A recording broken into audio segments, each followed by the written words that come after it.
And Mr. Crow, you had indicated that there is in fact an ongoing case in Superior Court involving these same parties. Is that correct? That is correct, Your Honor. There is a civil case that's going on with regards to an easement that's on the boundary of both properties. The Superior Court has asserted its jurisdiction in that case. Also, these exact issues have already been heard in Superior Court on a previous protection order case. I think that the jurisdictional issue that's raised in 7.150.050 is controlling in this case, and I don't think there's much choice other than to transfer this whole thing up to Superior Court. All right, thank you. And what's the status of the Superior Court case? We're in the discovery phase on that. They filed their case. We've answered. We've asserted a counterclaim. I don't believe we've received an answer to that counterclaim yet, and we're waiting to move forward with discovery. Okay. All right, Maxwell, any comment on that? First of all, let me confirm, you read Mr. Crow's brief that he filed with the court? Yes. Okay, so your response to his first point, which is this court doesn't have jurisdiction, since jurisdiction would properly lie with Superior Court because they have a current case involving the same parties. As I'm not a lawyer, I can't make a statement like that. I don't know. Okay, so let me ask you another question. Another point that Mr. Crow made is that, and this was touched on briefly last time, although I didn't have all the facts that I'm seeing here now in the things that have been filed, that this issue was previously addressed by Commissioner Zinn. She did have, I believe, a temporary order, which was the basis for the temporary order that I issued in this case. She ultimately decided that there wasn't a basis for having a full order. Hold on just a second. So what is substantially different from the situation as it existed then to the situation as it exists now? What is substantially different is that after the previous case was dismissed on August 30th, which removed the temporary protection order forbidding noise disturbances, they went again. 7 days later, they started doing the noise disturbances again. We believe that that is evidence of intentionality, which is what Commissioner Zinn could not find in the prior case. They had received, in the prior case, the other side had received our evidence about how it was causing us physical pain, interfering with our work, and interfering with our release school. There were multiple incidents since September 6th that were really being adversely affected with migraines preventing her from going to school. And even after this case was filed last Thursday, the temporary protection order from this court was ignored by them doing more music, loud music, causing her really to have migraine. She had severe headaches and other symptoms, which we described in our statement we filed on Friday. And she had to go back to urgent care. And the doctors are recommending that she be protected from going to an environment where which is going to trigger her these conditions again, which means after only a short period of time being home, if she'd been at grandma's house, she had to leave again. She can't be with us for Christmas. She can't be with us to do her schoolwork or to be at home because there's no guarantee, even with the temporary protection order, that the place will be safe for her under her medical condition. And we don't know what to do. Okay? But we think this is different because these things are happening now. It's already a full context of what happened earlier this year. We also have additional evidence, earlier statements describing what she had experienced earlier this year and also this fall, where she noticed that when I or my wife would take her brother to school, the sound levels would go down when we left. But when we drove back, the sound levels would go up again. She witnessed this multiple times.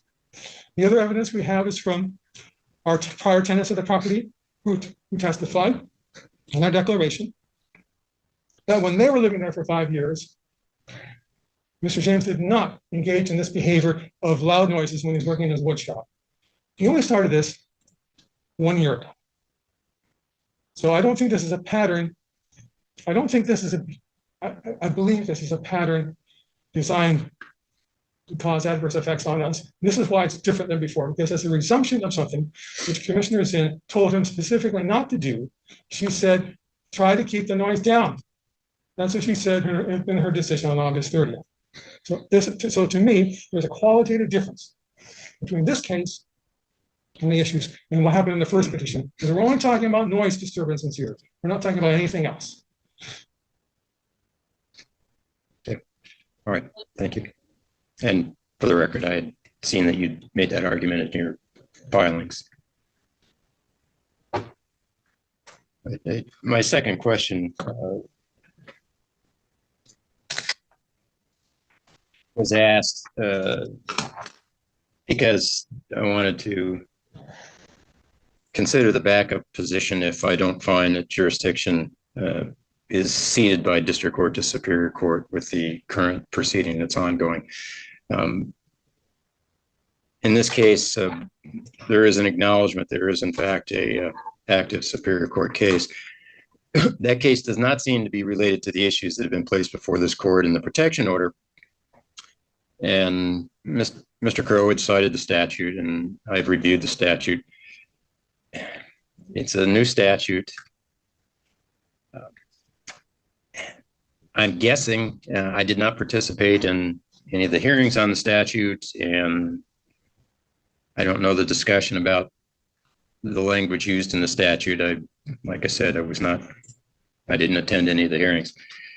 It seems to me that the wording in the statute is, I'm going to guess, and this is my guess, broader than the application being sought by Mr. Crow, which is that if there's any existing case between the parties and this court loses jurisdiction, my guess is the intent would have been that if there was a case in superior court involving related issues, that this court would lose jurisdiction. But it doesn't say that. It says if there is a case between the parties, then jurisdiction lies with superior court, not district court.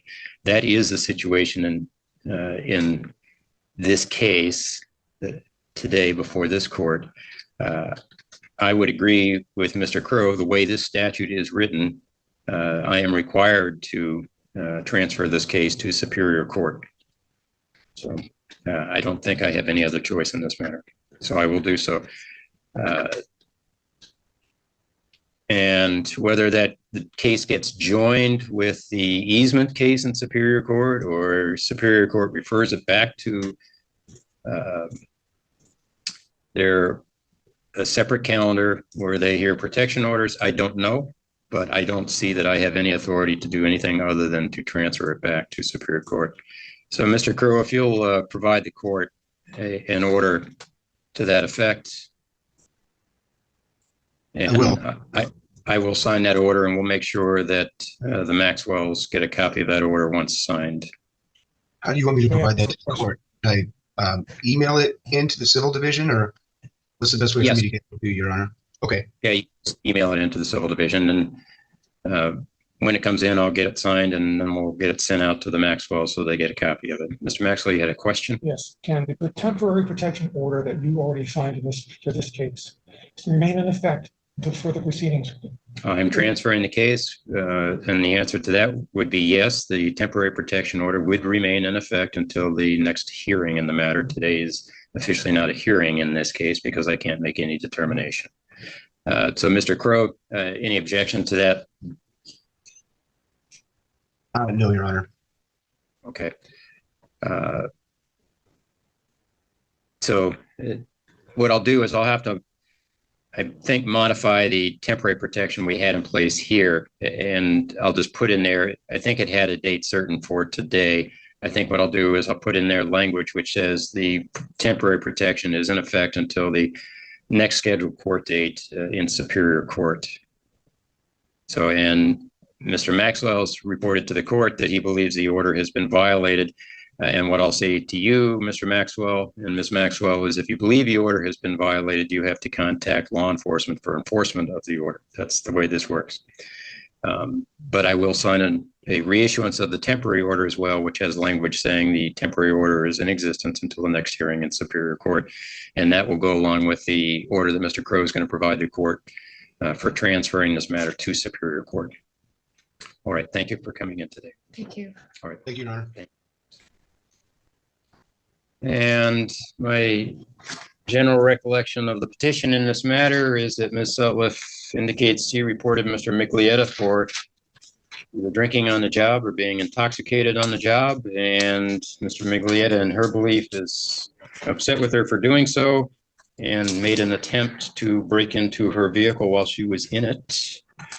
And I believe, Ms. Sutliff, you indicated you called law enforcement. Is that right? Yes, sir. Okay.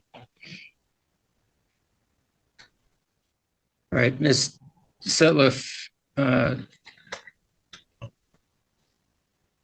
did Lacey Police Department take a statement from you concerning your report that Mr. Miglietta attempted to break into your vehicle with you inside of it? No, they just took like my statement when they arrived and let me know that there wasn't really anything that they could charge him with at that time. And they Okay, recommended that I file for a protection order. Right. Okay. All right, and I see that I'm assuming well, the respondent has filed numerous pleadings sometime on Friday afternoon after I had previously reviewed the file, so I haven't seen these. I apologize, Your Honor, for late filing signatures and. Yeah, no, I understand how this goes, but I'm just letting everybody know I haven't reviewed these. So Ms. Sutliff, have you had a chance to review the declarations that have been filed? I have, Your Honor. Okay, so I'm sorry, but I'm gonna have to take a few minutes and review them, and then Thank you, Your Honor. we'll proceed after that. All right, so I've read the declarations filed, declaration of Mr. Miglietta, declaration of a friend and looks like former co-employee, Mr. Madison, and the declaration of Mr. Morrow appears to have been one of the people receiving care from Mr. Miglietta. And what I see particularly from Mr. Miglietta's declaration is his statement that he essentially admits the contact that is being referred to by Ms. Sutliff, but indicates that the context is different in that he was just attempting to talk with her because he was curious as to what had happened, and he was reaching out to her as he reached out to other people to try to find out. And he says that he was not on the property of the facility where he had been told he could not remain on the property, and so he tried to contact her, and he recognizes that the timing of it and the approach was probably inappropriate. Ms. Sutliff, Yes. that's the allegation of the attempt to, your view is his attempt to get into your car, was the basis for your petition, as best I could tell. Was there any other action that had occurred other than that?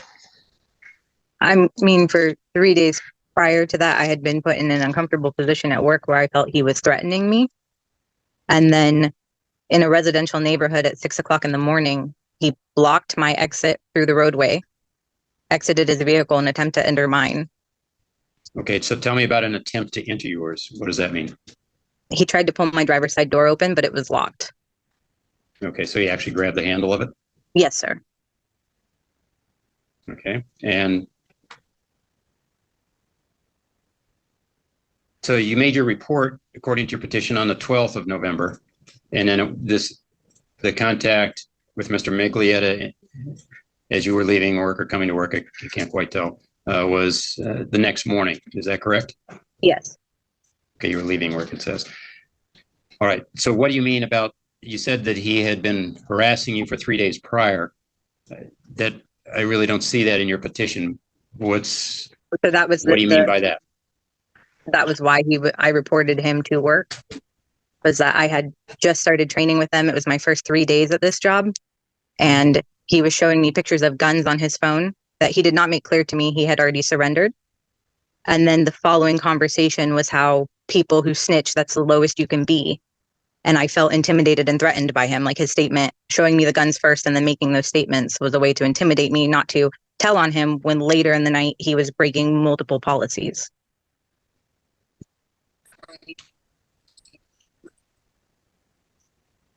All right, and then in your mind, this culminated the next morning when he attempted to contact you while you were in your car. According to him, according to you, he attempted to open your car door while you were in the car. Yes. All right, Mr. Huxford, do you have questions for Ms. Sutliff? I do. Ms. Sutliff, can you hear me okay, first and foremost? Yeah. Okay. So you began employment with Place One approximately in the beginning of November, correct? Yes. And you met Mr. Miglietta as the person who was training you for that employment. Is that correct? Yes. And you guys trained for a total of 3 days. Were those consecutive days? Yes. Okay. And the shift that you guys were working was a graveyard shift, correct? Yes. And this was at a single residence or multiple residences? Single resident. Okay, for a single client, correct? Yes. And approximately how long was the shift in question? 12 hours. From what time to what time? 6 p.m. to 6 a.m. Okay. And during those shifts, I mean, I'm assuming with graveyard, the front half is likely busy as you're taking care of the client, getting them to bed, et cetera. And then there's a lot of downtime in the evening. Is that correct? Yes. Okay. And aside from your training itself, there's a lot of opportunity to talk to the person that you're training with, correct? Yes. Okay. You had an opportunity to review Mr. Miglietta's declaration. Do you agree that you talked about a lot of different things over the course of that 3 days? Yes. Okay. And he talked to you about his past relationships? Yes. And you talked to him about his past relationships? Or about your past relationships, excuse me. I talked to him about my marriage. Okay. And at any point did the topic of firearms and sport shooting and a collective interest in firearms come up during those conversations? No, the conversation was him showing me the guns on his phone. It wasn't so in you the denied- context of sport shooting. Okay, so you denied talking to him about the guns that your partner owns? Yes. Okay. What else did you talk about, Ms. Sutliff?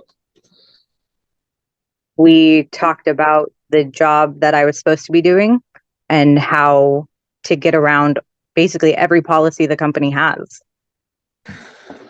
So your testimony today is that Mr. Miglietta, in the course of training you, was advising you of his violations of the policies over a 3-day period and how to get around policies?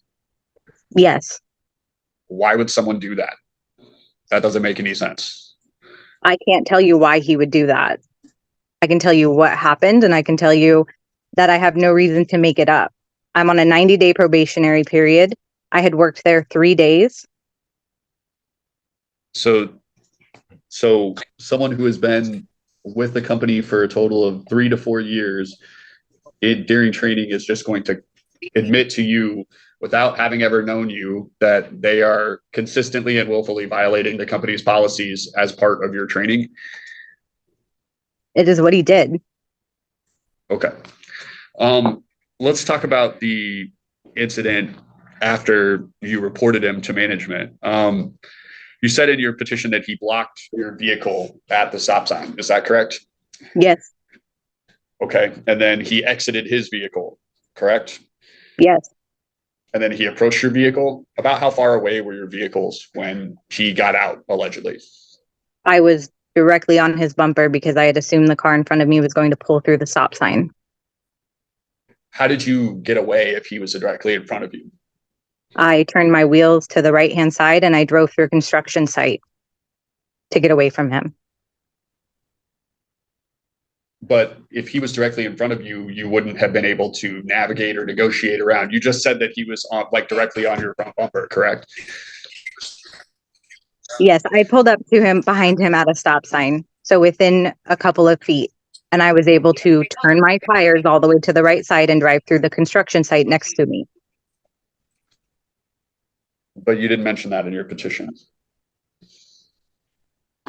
I didn't realize I needed to mention that how I got away from him, just that I did get away from him. He admits in his declaration that I sped away from him. I don't think that's a fact that we're disputing. Ultimately, I think that what I'm trying to figure out is if as you just testified to, if you were a couple feet away from his bumper, you would not have been able to just turn your wheel to the right and escape without backing up or reversing, or like that doesn't make any sense. It doesn't track. I don't know what I'm supposed to say there other than that is what happened and what I did. Okay, I don't have any further questions, Your Honor. Thank you. Thank you. Ms. Sutliff, so Yeah. where is this sign in relation to the place where you were coming from, the home of the person you were caring for? I'm sorry, I didn't catch the first part of that question. Where is the stop sign in relation to where you had departed from? It's approximately 5 houses down in a residential neighborhood. Okay, so it's at 6 o'clock in the morning in a November morning. In an unlit neighborhood. Okay, and did you recognize Mr. Miglietta's car in front of you before Mr. Miglietta stepped out of the vehicle? No, sir. He got into a red 4-door car, which is not the car he had driven to work the last 3 days. Okay, so you and Mr. Miglietta left the home at the same time, is that? He was not supposed to be there that night. He had been suspended and removed from working there. Okay, was he there that night or not there that night? He wasn't at work with me. He was waiting for me down the road when I got off of work. Okay, so was his car parked at the stop sign as you pulled down the road towards it, or how did he come to be in front of you at the stop sign? When I backed out of the driveway, I saw his headlights come on the right-hand side of the road, and I assumed it was a neighbor leaving for the day because they spun around to the stop sign, made a U-turn to the stop sign. Okay. I drove up behind the car, assuming that they were going to pull through the stop sign. Mm-hmm. And it turned out to be Mr. Miglietta in this car? Yes, sir. Okay. And did you have any knowledge as to whether there was anybody else in the vehicle that he was in? I could not tell. Okay. And did Mr. Miglietta say anything? I couldn't tell, Your Honor. And it's your testimony that in fact his hand went onto your door handle? Yes, sir.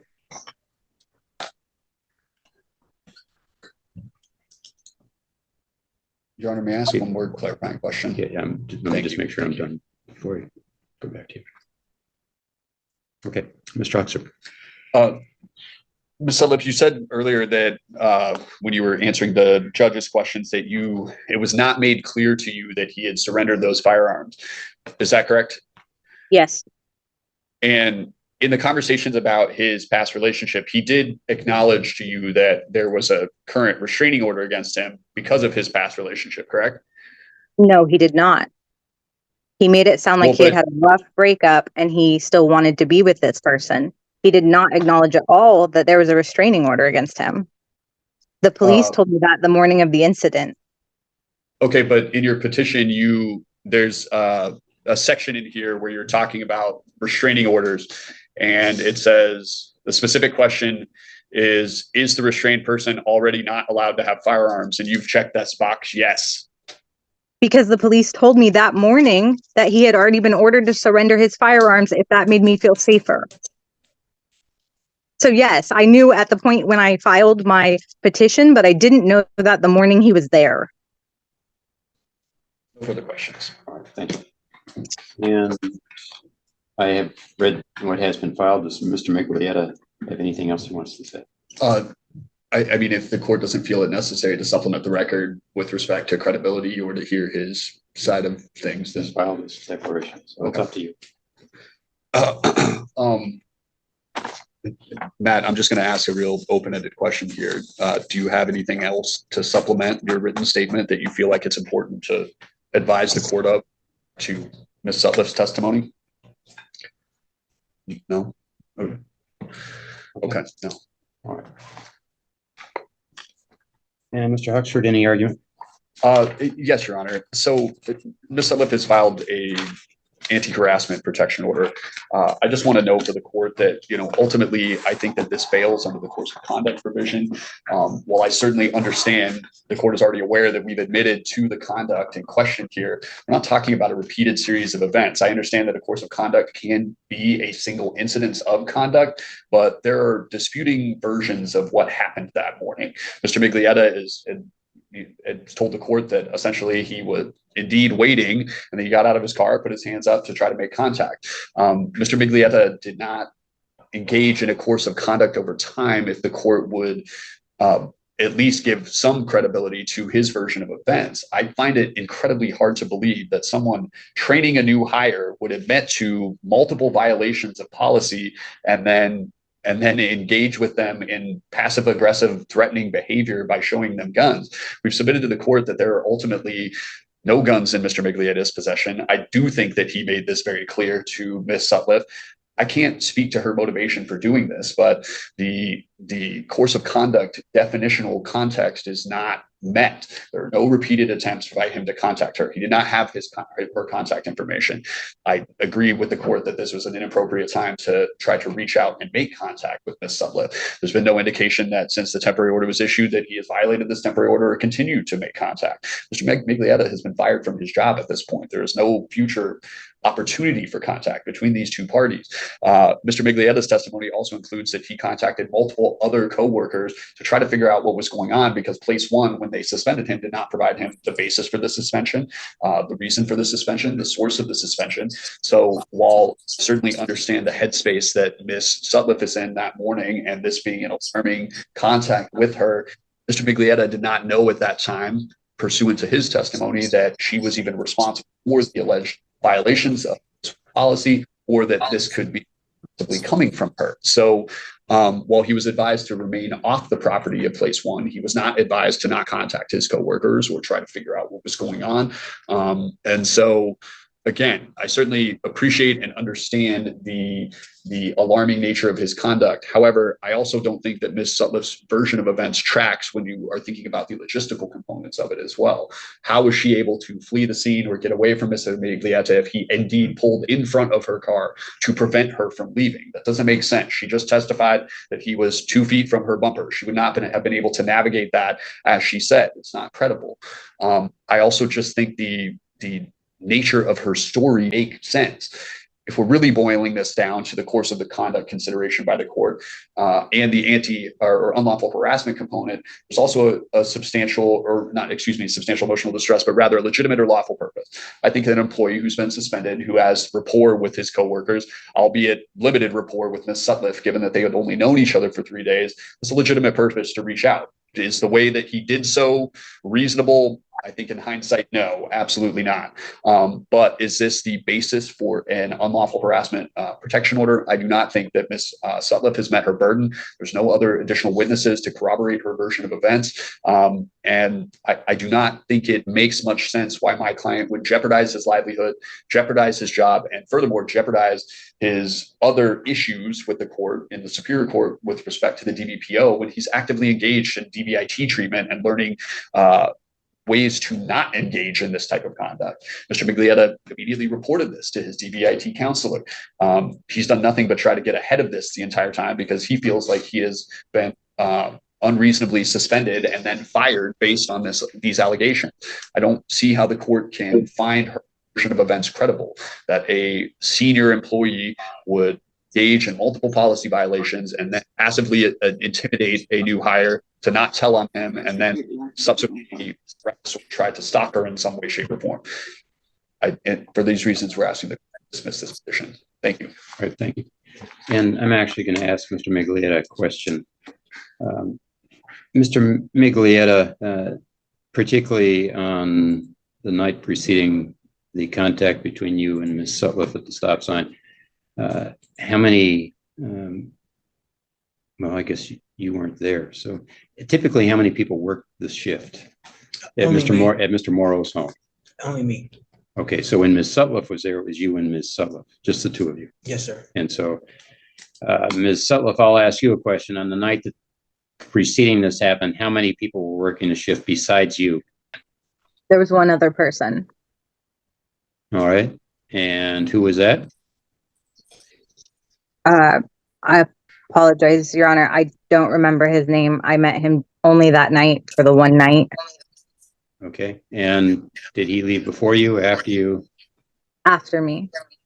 Okay. Was he present when your contact with Mr. Miglietta occurred? He was in the home, yes. No, I mean, was he present at the stop sign when your contact with Mr. Miglietta occurred? No, sir. So his vehicle didn't approach behind yours? No. He hadn't left the home yet. He was waiting for the day shift relief to come in. Okay. And that had not occurred at the time you were having your contact with Mr. Miglietta at the stop sign? No, sir, not yet. Okay.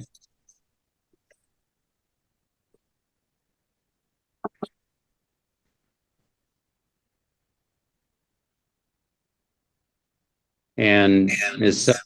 the evenings prior to your contact with Mr. Miglietta at the stop sign, how many people were in the home working? Just myself and him. Okay, so your training sessions for the 3 nights were you and Mr. Miglietta? Yes. Okay.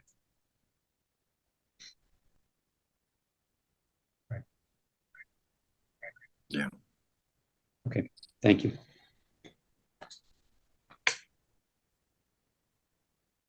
And Ms. Sutliff, since this occurred, you've not had any contact from Mr. Miglietta? No, sir. Thank you.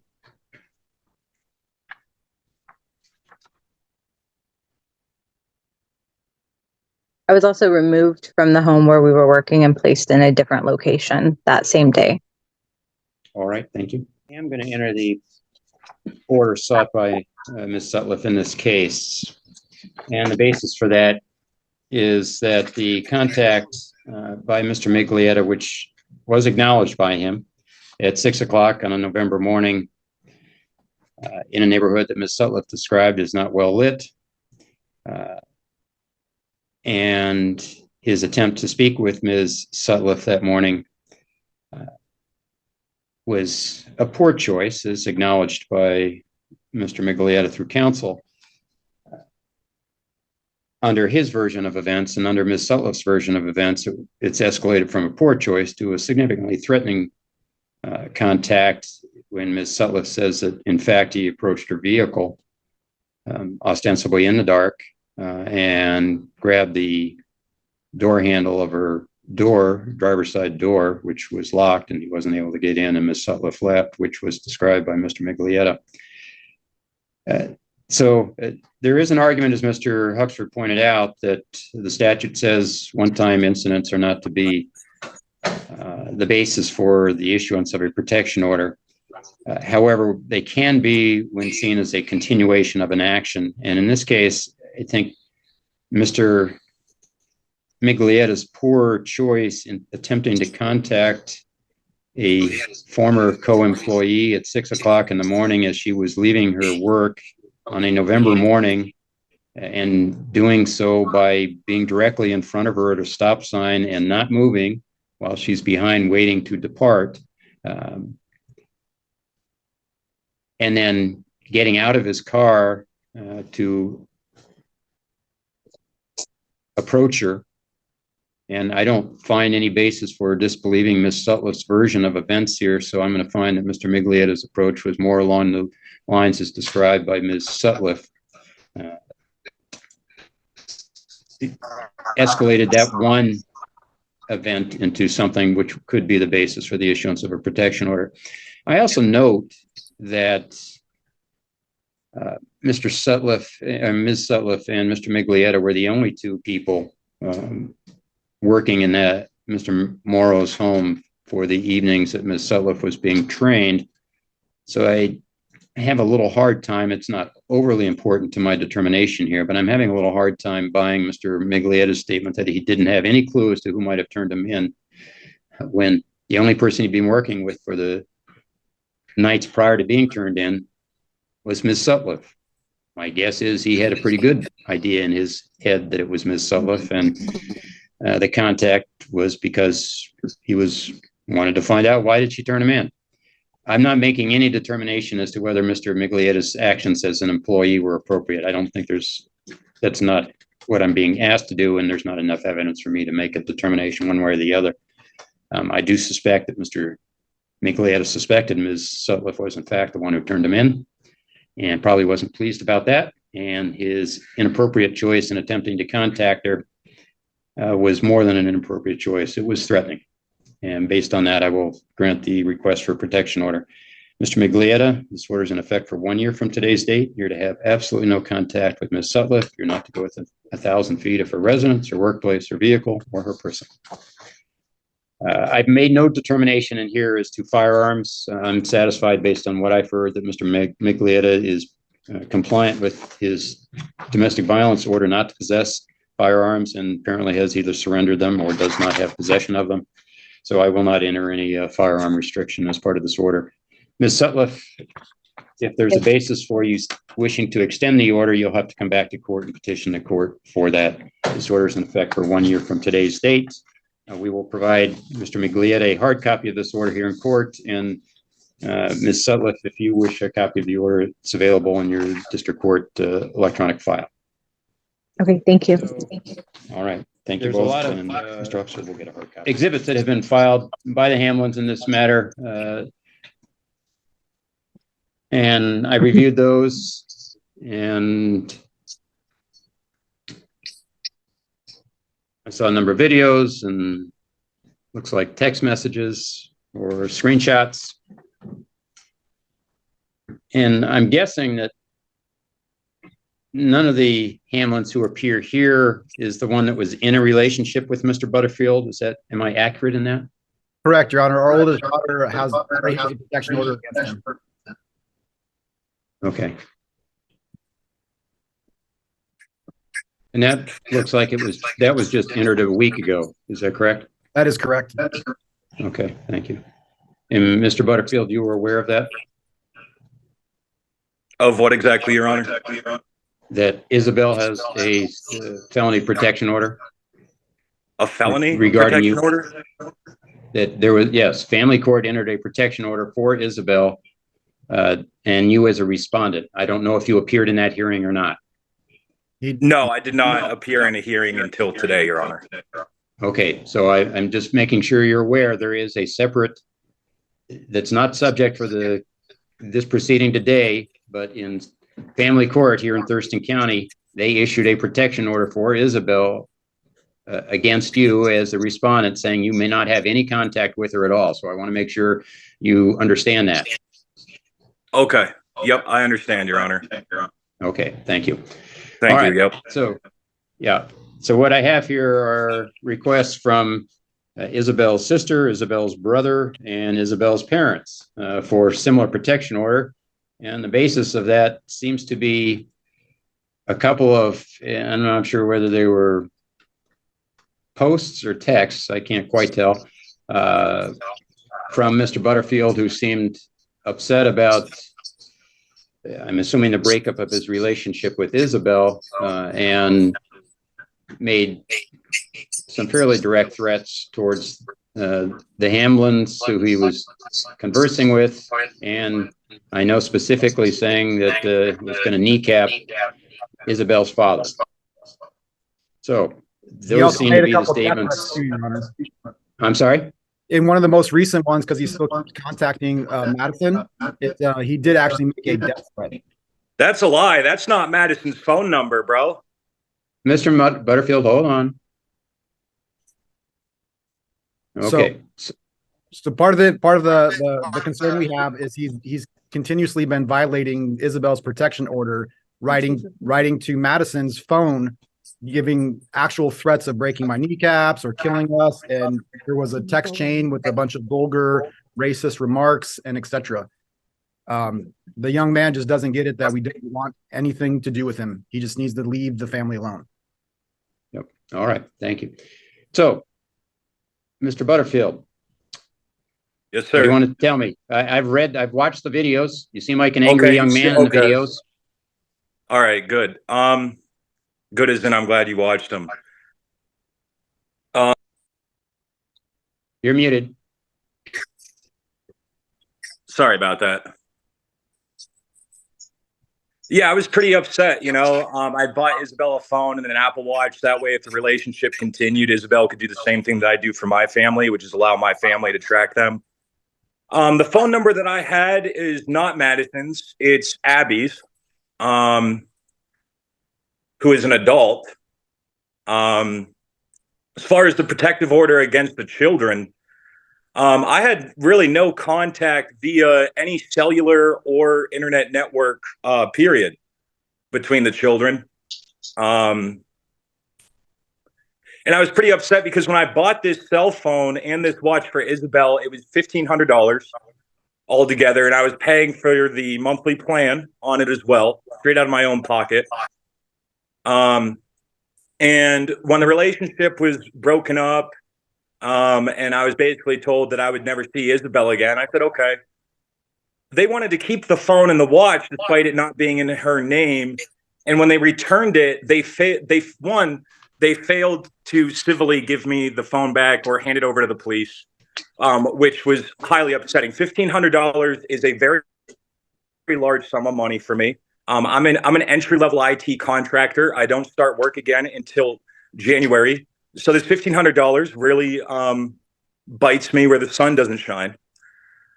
Not only did they not give me the phone or the watch back, but also when they did return it to the UPS drop-off location, to the UPS facility, they failed to properly print the hazardous material label that was accompanying the return shipping label for the iPhone and the watch. Thus, the phone and the watch is still at that facility, and Verizon only gives me 30 days to get it back.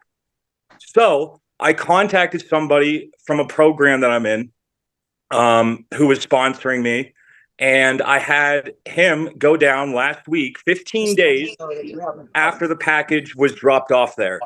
When he went there, the package is nowhere to be found. However, in my UPS app, it says that it is there. And I got a bill from Verizon saying that $1,500, if I don't pay it immediately, which was last Wednesday, mind you, that if I don't pay it immediately, that it's going to go into collections and it's going to kill my credit. So yeah, I was highly frustrated. I can get up here and show my face, whether we're live streaming to the public or not, whether I would get on Fox News and stand exactly by what I said, because that's not how you act. That's not how you do things. That's not how you treat somebody. My mama didn't raise no snitch. So I'm not going to come up here and talk about a bunch of stuff about somebody else. All I'm going to tell you is that the way that I was treated was total baloney. And the reaction that they received from me should definitely be an expected reaction for it. And I'd like to apologize to the children. In no way, shape, or form was anything that I said directed towards them. I love those children. I think they're great, amazing people, and they have a beautiful future ahead of them. And I'm sorry. I definitely said some things that I shouldn't have said. I didn't mean what I said. If by golly OG, somehow I saw them again, I wouldn't actually kill them. Who does that? I would walk right by them. I wouldn't even think about it. I probably wouldn't even recognize them. I probably wouldn't.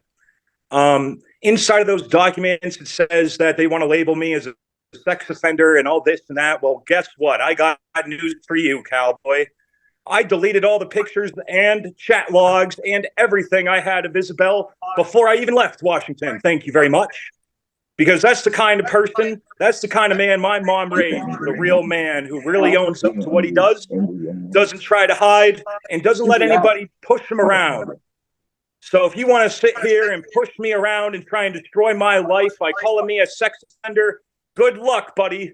Good luck. Jesus loves me just as much as Jesus loves you and loves all of us. Hey, Mr. That's all I have to Butterfield. say. Mr. Butterfield. Thank you very much, Your Honor. I'm done. Okay.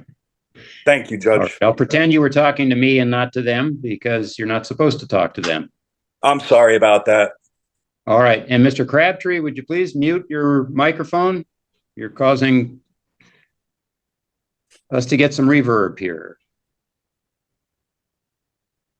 All right.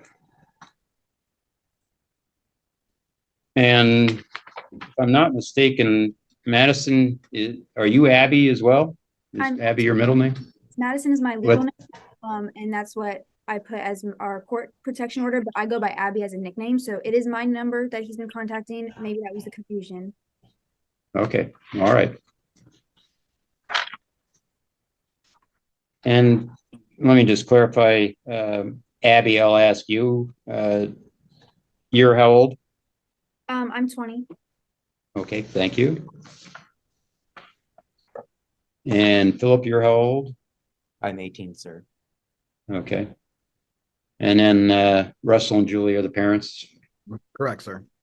Okay, thank you. All right. There's a lot of paperwork obviously associated here, and I've finished it. I am going to enter the protection orders on behalf of all of the Hamlin family members who have sought it.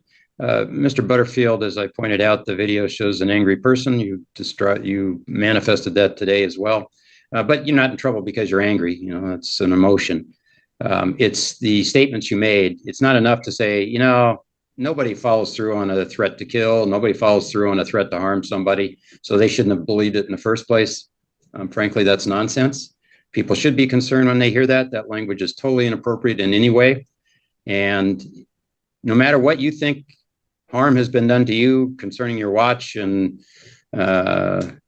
phone, the response that I saw was totally inappropriate, and it's the response that I am responding to. You do not have the right to threaten to kill people. You don't have the right to threaten to hurt them. So I have entered this order. So for the next year, there is to be absolutely no contact with any member of the Hamlin family that has filed a petition today. You're not to go within 1,000 feet of your residence. Hopefully that's easy since you're back in Connecticut. My residence? No, within their residence. Okay. It sounded like you said your residence. Within their residence. Okay. And for the Hamlin family members, if you wish the order to be extended beyond a year, you'll have to petition the court separately for that toward the end of that time period. But for now, this order is in effect for the next year on each of these three matters.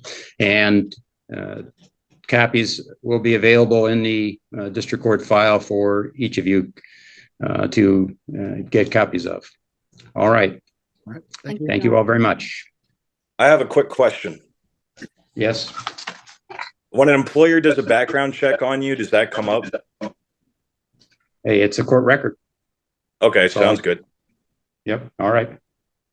But Mr. Butterfield, I'll point out the employer will also see the no contact order you have with Isabel. So you already have a no contact order. That's the fact that there's another one. You know, we'll see what any employer, you know, what the reaction will be. I don't know, but there already is something on your record that they will see.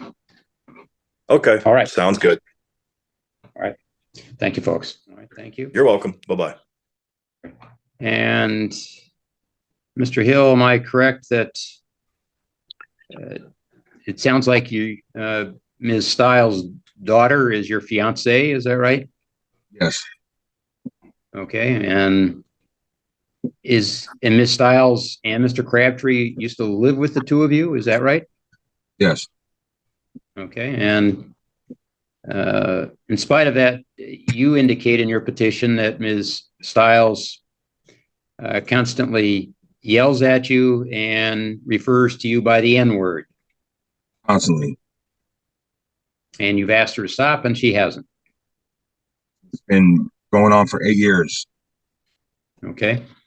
And just tell me, why are you filing now if it's been happening that long?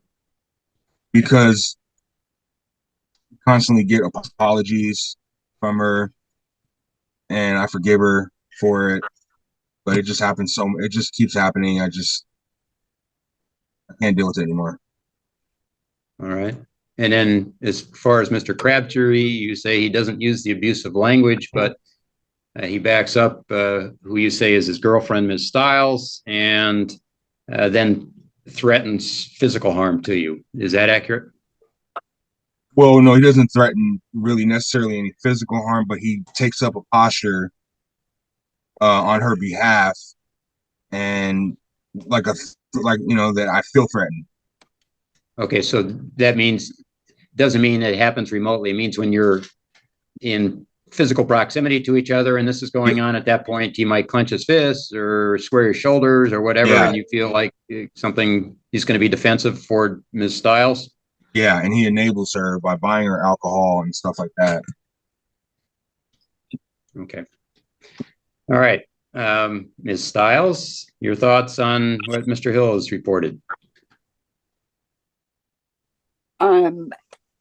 It's not true. I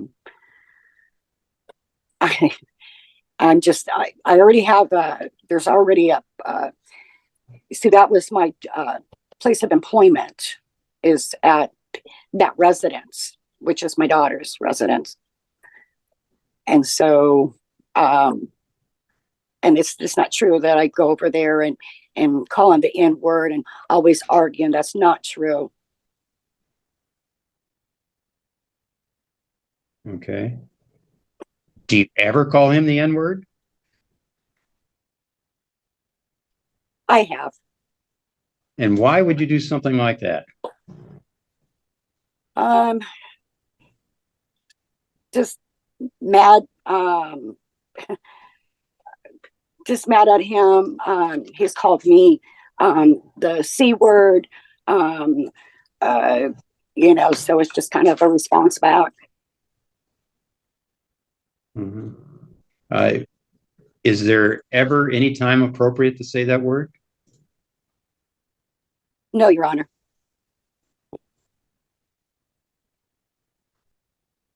Okay. Yeah, I would agree with you. That's never appropriate. And I'm assuming I can't see you, so I'm assuming you're white. Am I correct? Yes, sir. Okay.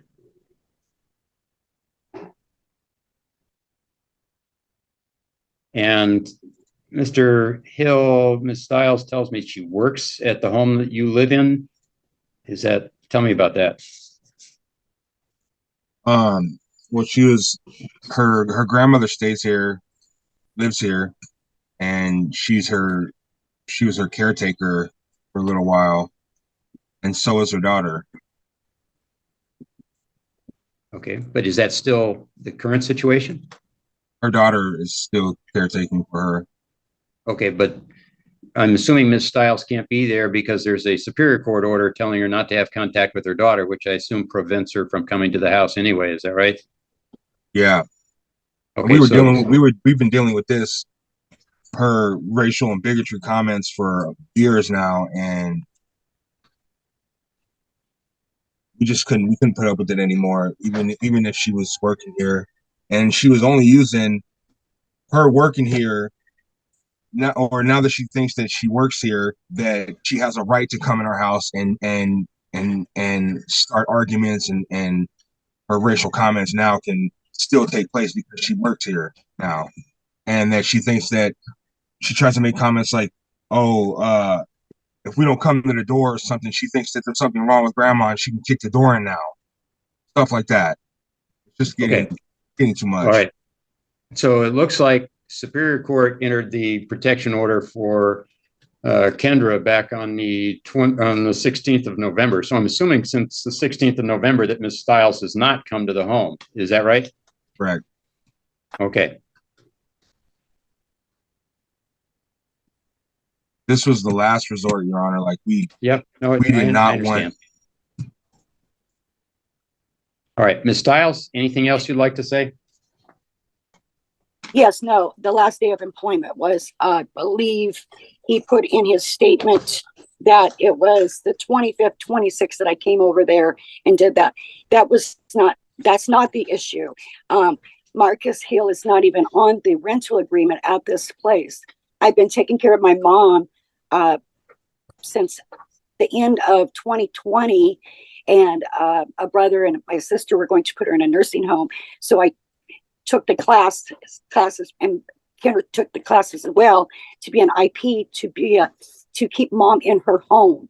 She just recently moved out of her home the end of February into Kendra's. I've been taking care of mom at her place in Tumwater since 2021 is when I was certified to be an IP for mother. And so after I could not get any response from Kendra to find out how my mom was doing, I did call the Lacey Police Department to do a welfare check on my mother. And so no response. My older daughter was also trying to get a response to see how my mom was doing. She's 84 years old. So the last day I was there was the 26th of October. And so I had not been around. And then I got served by county of a protection order from Kendra. And then a month later, I get one from Marcus Hill. The reason why this order came up is because I found out he had a warrant for his arrest. And so I thought he had taken care of that. And he didn't. He has an active warrant out of this county, out of Mason County, of assaulting Martin Crabtree, and he'll explain that too. So he was just picked up, I believe, on November 14th by the U.S. Marshals, came there and took him to Nisqually jail because of his DOC warrant of not doing what they were saying. So, I've like I said, I apologize for saying the N word and that, but I have been putting up with, Marcus and that, and I don't really care about seeing him, or, you can have this harassment order, out there. It's just my mother I'm concerned about now.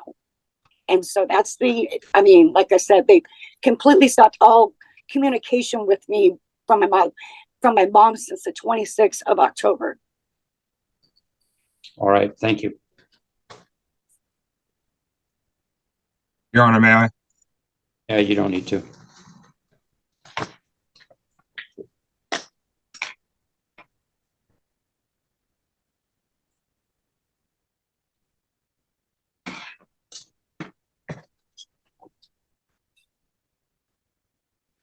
All right, as I pointed out, there is a family court protection order.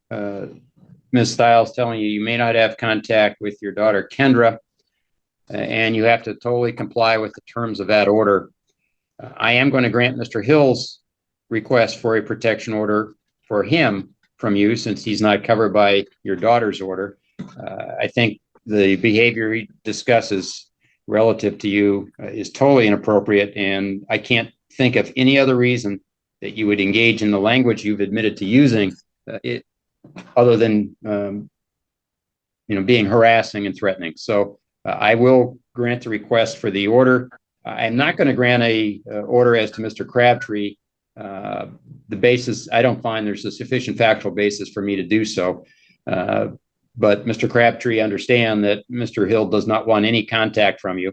I'm not going to enter an order as related to you today, but if there is contact in the future, Mr. Crabtree is certainly going to, or Mr. Hill is certainly going to be able to argue to the court that the judge made it very clear that he doesn't want contact from you, and if you have contact in the future, that would be intended to be harassing. So I strongly suggest you not have any contact with Mr. Hill going forward.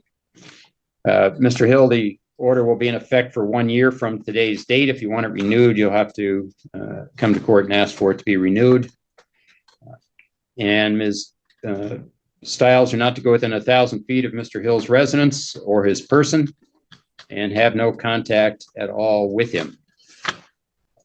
All right. Yes, Your Honor. Will be available to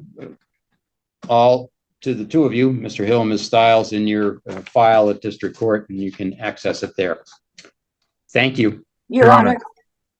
Is Stiles, it you have a okay question? if Martin has something to say, since his name was on this harassment order? Well, yeah, as I've said, I've not entered any order as to Mr. Crabtree, but Mr. Crabtree, go ahead. I just want to say, Your Honor, on in regards to my threatening postures, when they both lived with us here in Shelton, where we live, at my place, and that is the time that they both assaulted me. And like Pam said, that there is an active warrant out for Marcus Hill here in Mason County for the assault on me.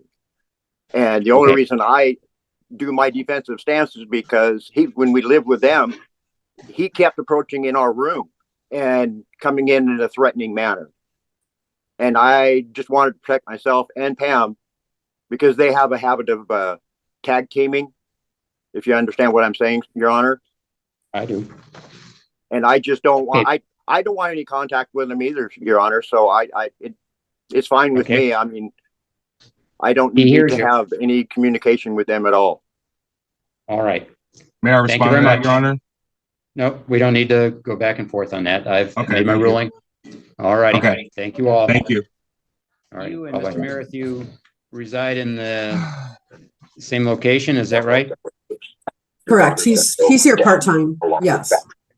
Okay, but he's a tenant in, is it a home or? Yes, it's a house that's split up into 3 different units. He lives downstairs and I live upstairs. Right. And your request is to have me direct that Mr. Merrithew can't reside at that location. Is that correct? Just that he can't come to my door or come near me. I can't. Okay. You know, I've known him. I've lived here for over 8 years. They've lived here longer. I've never had a problem with him until this last year I think it started in July, the screaming and yelling downstairs. I ignored it. But then in August, he started like trying to kick the door down and just absolute rage. I asked him to stop and he just starts swearing at me. I have spoken to the lady that lives down there with him on several occasions. In fact, I had her upstairs and we had a long conversation. She said he was getting help. So, you know, I let it go. I did call the police on that occasion. A couple months later, the same thing happened again. And it got to the point where he did come to my door and, you know, open the door. I know you called the police. I know you want them to shoot me. And so at that point, I decided, you know, I don't think he realizes how scary this is. And, you know, he can't do that. He can't come to my house. He can't come to my door and threaten me. And so what I'm asking the court is, you know, a little protection here would be great. Okay, but the reason I ask is if what you're asking me is to tell Mr. Merrithew that he can't come within certain foot limitation of your residence, he's a co-resident in the same building, so that becomes problematic. I would have to refer this case to Superior Court, who has the authority to order an eviction from the property so that he can't come to the property. I don't have that authority pursuant to this statute in this type of hearing. So all I can do, if we were to proceed here, is if I am satisfied that it warrants, I could direct Mr. Merrithew to have no contact with you and not to come to your door, but I can't direct that he depart from the building. So you understand that difference? I do. And is it the latter, just telling him to have no contact with you and not come to your door, that you're seeking, or are you actually at this point it's not to have him in the building? Well, I'd like not to have him in the building, but I'm not asking for that. I'm just asking that a protection order to keep him away from me. That's all I'm asking for at this point. Okay, so you understand if you're seeking to have Mr. Merrithew not reside there, that has to go through Superior Court. I understand. Okay, Mr. Merrithew, anything you want to say as far as the request, just to tell you not to have contact with Ms. Seasonlawn or go to her door? I would just like to add that I have not been residing at the apartment since the incident.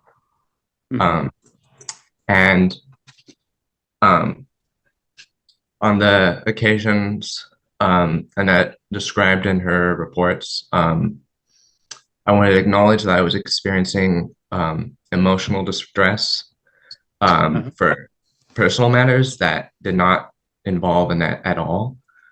And I want to be clear that I did not seek to initiate contact or engage with Annette during these incidents. My interactions were with her was limited to responding to actions she took or contact she initiated with me and my family. I recognize that my response were influenced by the distress I was under, and I want to stress that they were in no way indicative of any negative intentions towards her. That means that I didn't try kicking down her door. All I said was that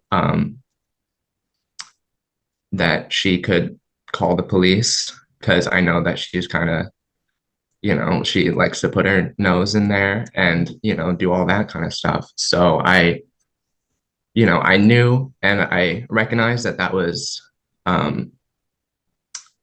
not the best idea. But I was under a lot of stress, and there's my cat. And in all honesty, Annette has. Talk to me. Just talk to me. Yeah. She has not been on my mind ever, and I could really care less about, what she's doing, or, and I don't like, I think I respectfully believe that the protection order is unnecessary, because I don't seeking to harass or hurt her is like a waste of time, I believe, and a waste of energy, and I don't really seek to do that. And I'm already not living at that house anymore. I don't want to live there. I don't think we need to involve the courts further. Okay, so from what you're saying, you had no intention of residing there again? No, I don't really care to. If she doesn't want me there, I don't want to be there. All right. Are you a tenant? Have you signed on as a tenant for the room in the house? Well, I live there with my parents, so I guess, well, I lived there. I don't know why she mentioned that I still live there. I don't, but I've been living with my mom. So. Right. Do you have a family member that still lives there? Yes. My father and my stepmom. Okay. And you go see them upon occasion? Well, I would, but can't be at the house. Or that's what they said. So I didn't know that it wasn't official. So yeah. I think that was probably part of the protection order. I didn't issue that. But as I pointed out, I think that's inappropriate. There's no ability pursuant to this statute for us to direct you not to go to the house. So I'll be clear about that. But the concern is the one raised by Ms. Season One about the nature of the contact, particularly when you're struggling. So are you treating? Do you see somebody? Yes. I'm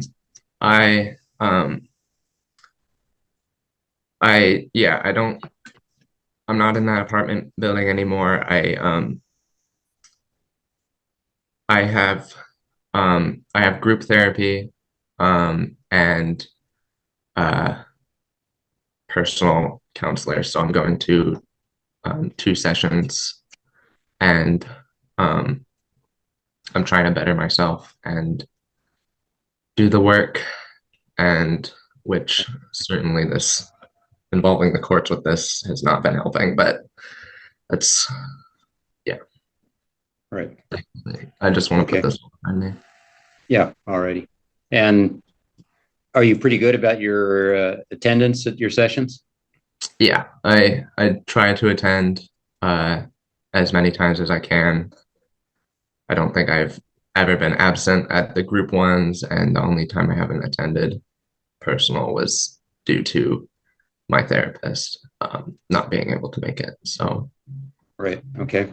And how about medications? Do you take prescribed medications?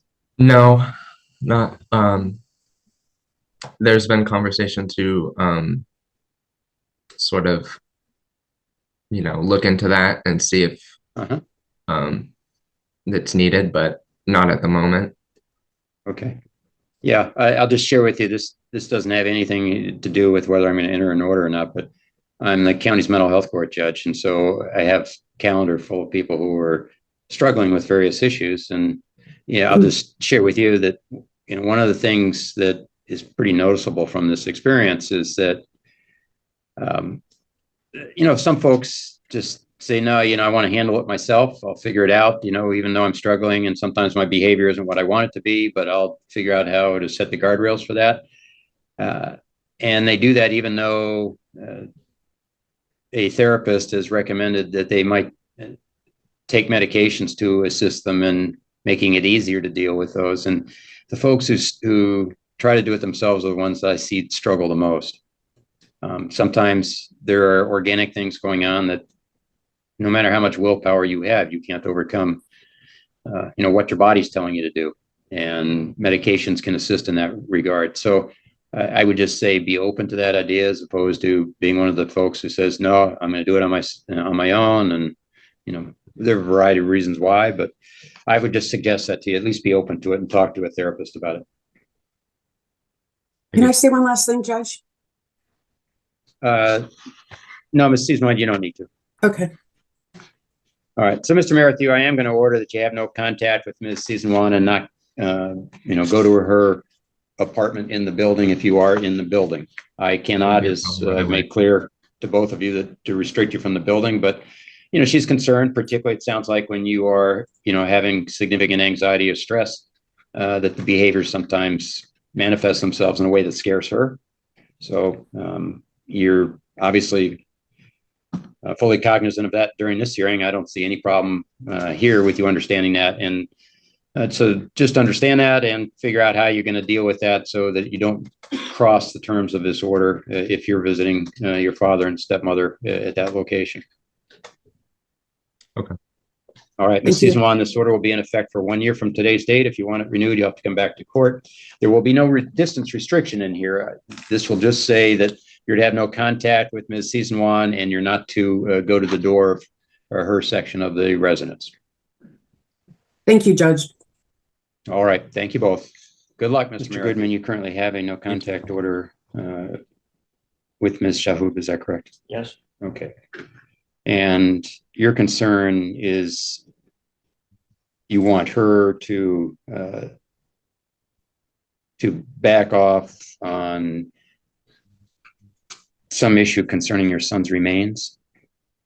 She has a will or stock documents that state other than what I'm trying to do, and bring them forward and make copies, file with the state so we can move forward. Right now, she came in and she flashed the paperwork and she left. No one can contact her. No, everything's just sitting. Okay. And it stopped because you've stopped it, or she stopped it because she come in there, flashed the paperwork, said she had this. No one made copies, and there's no copies of it. And she leaves, and then there's no one to get a hold of her. People have been trying to contact her, and no one can get a hold of her. So it's just prolonging this, and that's something I don't really want to prolong. It's bad enough as it is. It's done fast.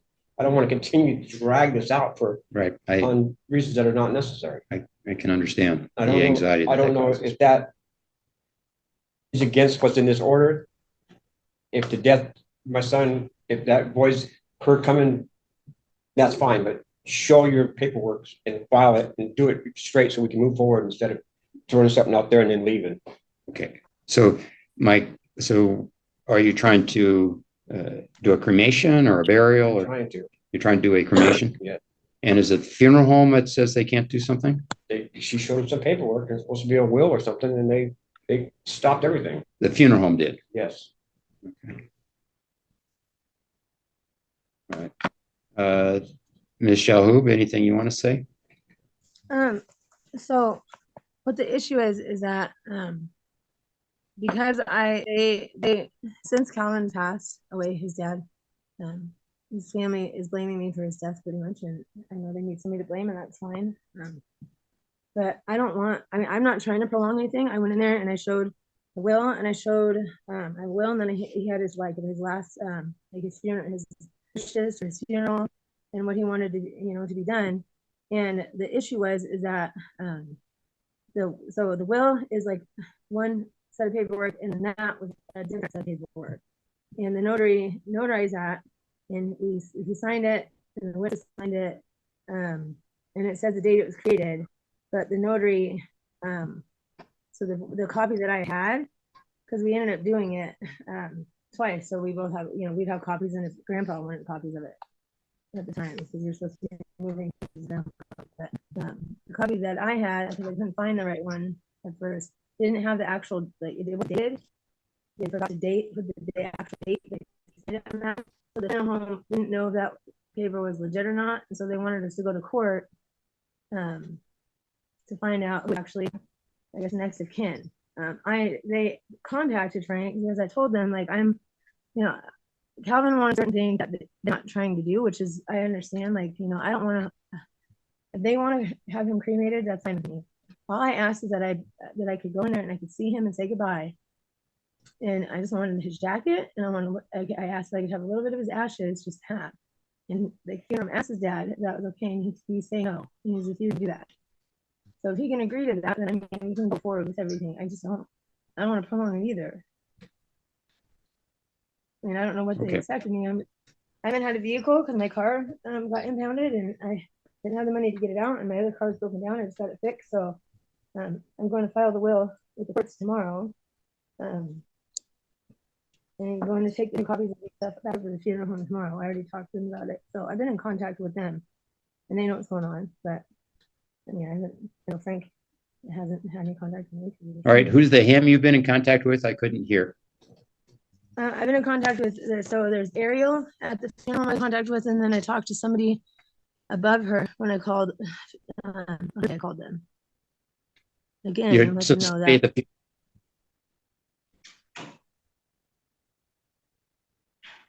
What was that? Somebody at the funeral home? Is that who you say you're in contact with? Yeah. Okay. So they're just wanting us to go to court to find out who's in charge. And I don't have a problem letting Frank be in charge if Frank would agree to just let me go in and see him and say goodbye to him. And I just wanted the jacket that he had on because I got it. That was the jacket that I would always wear, So if he can agree to that, I can go forward. I'm fine. All right. What they need to do. Thank you. Yeah. So first of all, Mr. Goodman, I'm sorry about the loss of your son. And obviously, it's a tough situation. I don't have any authority to direct Ms. Shellhope to do anything in this regard, but I wanted to sort of hear from both of you so that you could each understand the needs of each other. And she's heard that you would really like to not have to continue to deal with the loss of your son in this way and like to have some closure. And that's a entirely reasonable feeling to have. I can't direct her to do anything in this regard. You can. I'm not sure why the funeral home's not proceeding. I can't direct them to proceed. You may have to have further conversations with them. Ms. Shellhope has indicated she wants to be able to go in and say goodbye. She would like to get a jacket. I don't know anything about the jacket. I don't know your thoughts about that. And I heard her say she would like to get a little sample of the ashes. And she's fine with this. With that, I'm not going to negotiate this, but I'm saying this just so I'm not sure, because I had a hard time hearing it. I was trying to pick that up, but that's what I heard her say, is that she's fine with your choice to cremate. She would like to go say goodbye. She would like to get a jacket, and she would like to have some of his ashes. So I've heard her that say was fine. So she was supposed to come in and sign some paperwork to that effect, and she never did. Okay, so Ms. Shellhope, if you can get yourself to the funeral home, apparently they have some paperwork that releases any claim you may have to hold the process up and would allow you to see the deceased and Calvin, is that his name? To see Calvin. So Frank would have to like contact them and tell them that he's okay with me seeing him and having that and having his jacket, and then they. All right, so yeah, all right. So this will be my involvement here. She's saying that the funeral home's waiting for you to contact them to give them you're okay for this to happen. I just hope you can find some peace here. And, if you contact them, maybe this works out. Okay. All right. Thank you. Thank you, Ms. Shellhope. Thank you. And Mr. Rivera Rodriguez, I've been told by Ms. Wilson that after our last court session where we had the conversation, I did not issue an order against you, but I let you know that Ms. Wilson wanted no contact. And she said, I think it was that day or that evening, you had contact with her. Is that right, Ms. Wilson? Yes, Your Honor. Okay, the very same day we were in court? Yes, it was that evening. And the contact was in the nature that you were in a car that Mr. Rivera Rodriguez came out and complained was parking at the apartment complex in a spot that normally he liked to park at, but wasn't an assigned spot for him. And your belief was he was doing that because you were a passenger in the car and it was his way of harassing you? Yes, Your Honor. Okay, Mr. Rivera Rodriguez. I believe that's not how it went. The situation was instigated. I was pulling into the apartment complex that night, and as I was gonna back up into my parking spot, they were pulling in. They were pulling out, and I thought that they were just gonna leave. So I stopped and gave them weight, and they pulled into my parking spot. So I got out, and that's when the whole altercation happened. Okay. All right. And is it your parking spot or just a spot you like to park in? So the spot is not mine. My motorcycle is parked there, and it was just the fact that I was gonna back into it. I already had my car in reverse when they backed into it. Okay. All right.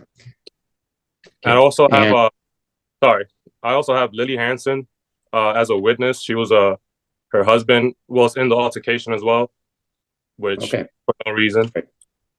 Okay. All right. Let me make clear. Ms. Wilson wants no contact from you. Avoid any contact. I'm not going to issue an order today, but you are to have no contact with Ms. Wilson. She does not want it. So, if there's going to be a dispute over a parking place, don't do it in person. Just go find another place and move on. Okay. I mean, we've tried this. This is literally, we can't even look out our window when we get smart remarks when they walk by. Well, Yeah, we don't want contact either. okay. And Ms. Wilson understands that you don't want any contact from her. Pulling into a parking place isn't contact. So let's just back off. None of you should say a word to the other at all. Ms. Wilson, you got that? Yes, Your Honor. Mr. Rivera got that? I'm clear. Okay. Ms. Watkins got that? Yes, sir. Okay. Thank you. Thank you. We're done. Let's see. All righty. Bye-bye. Okay. So, Ms. Workman, or pardon me, Ms. Ziotti was traveling with Mr. Workman while he's driving truck, and I believe maybe in Iowa there was a stop, and I have a police report which indicates the allegations of Ms. Ziotti saying that Mr. Workman essentially assaulted her. As far as I know, there are no criminal charges pending in Iowa. Is that right, Ms. Ziotti? Correct. Okay. Thank you. And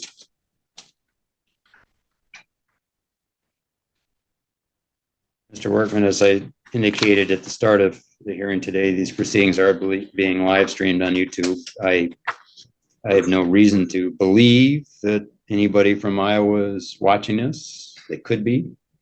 If they wanted, I saw a police report concerning this incident. So they at least took those steps. I don't know if that report was ever referred to their local prosecutor, and if the prosecutor is evaluating whether to file criminal charges against you, I don't know what you take your head off. Thank you. I don't know the answer to that. I'm telling you all this because anything you say here, since you're under oath, could be used against you in a criminal proceeding. Right. So I have no idea whether there's a pending criminal proceeding. So you can choose. I suspect if you ever had a lawyer, and I'm guessing with this, there's no lawyer, but if you had a lawyer, the lawyer would say, don't say anything. Just don't say anything at all. So I'm letting you know that, but you have the right to say something. So I'm going to leave it up to you. Your thoughts on the Ziotti's request for protection order? I have a paperwork from the Iowa saying that it was dismissed.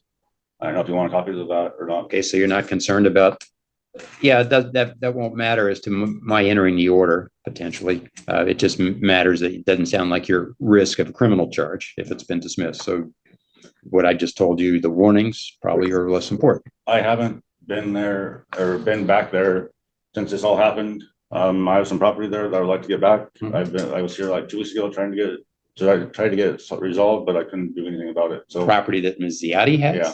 What does she have? 14 firearms and a gun case that I want back. Okay. Do you have Mr. Workman's firearms, Ms. Ziotti? I do not. I was on the truck with him. I came home via the sheriff's got me an airplane ticket home. I wouldn't have those. Okay. So I was on the truck with him. So okay. I'll leave it at that. Okay. I'll give it another way. Okay. Anything else you wanted to say, Mr. Workman? No, Your Honor. Okay. I will enter the protection order for Ms. Ziotti. Mr. Workman, you're to have no contact with Ms. Ziotti. Ms. Ziotti, this order will be in effect for 1 year from today's date. If you want it renewed, you have to come back to court and ask for it to be renewed. Thank you, Your Honor. And a copy of it will be in your file at district court. Mr. Workman is here. We're going to give him a copy so that he has it before he departs. Great. And included in the protection order, Mr. Workman, is you're not to go within 1,000 feet of Ms. Ziotti, her workplace, or her home. Yes. I have a question. Yeah, go ahead. I have some handguns at Pierce County, or Pierce County Sheriff's. Can I go pick them up? Yeah, I've made no order concerning firearms. All right. So, Your Honor. As I've said, you're to have no contact with Ms. Ziotti, not to go within 1,000 feet of her. Ms. Ziotti, you had a question? I do. So it's domestic violence, assault, restraining order. I thought that meant no firearms.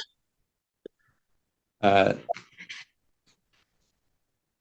actually, that is true under the terms of protection order. So at the conclusion of the order, you can then pick up your firearms. All right. Thank you. Thank you. Yep. Can I close this? Yes, you may. All right. Have a good day. You too. And you've surrendered. The firearms are up at Pierce County. Okay. So can I ever get those back, or how's that even work? Yeah, so you'll have to notify them that you have this order that's in effect for 1 year. Okay. And they'll tell you what you need to do after that. I'll get you a copy. Put my hat back on. Yeah, why don't you wait till you get the copy and then you're good. Only there's still talk for a family, I can't talk to her, right? Correct. But you don't want to contact with her would be talking to her family saying, give her a message. That's contact. You can't do that. Her family still talks to me. Okay. It doesn't have anything about her family, but just you can't send the message to her through the family.